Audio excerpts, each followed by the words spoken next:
Hey guys, in this video I'm gonna explain how you can buy Robux with a Microsoft gift card. So first you wanna open up the Microsoft Store, click on your profile right here, make sure you're logged in, and then we gotta select redeem code or gift cards. And here's where you type the code that you have received from the gift card.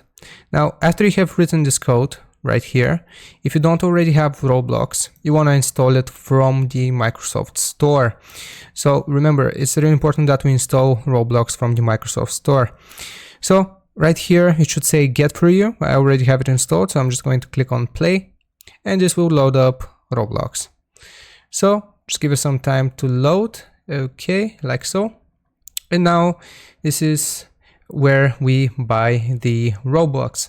So click on the Robux icon right here in the top right corner, and then from here you can select an amount. So I'm just going to do this, 800 Robux.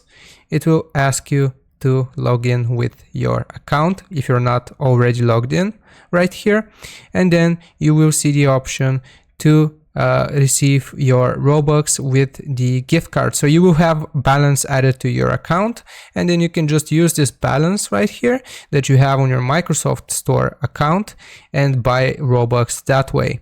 So hope this was helpful. Don't forget to like and sub, and I'll see you next time.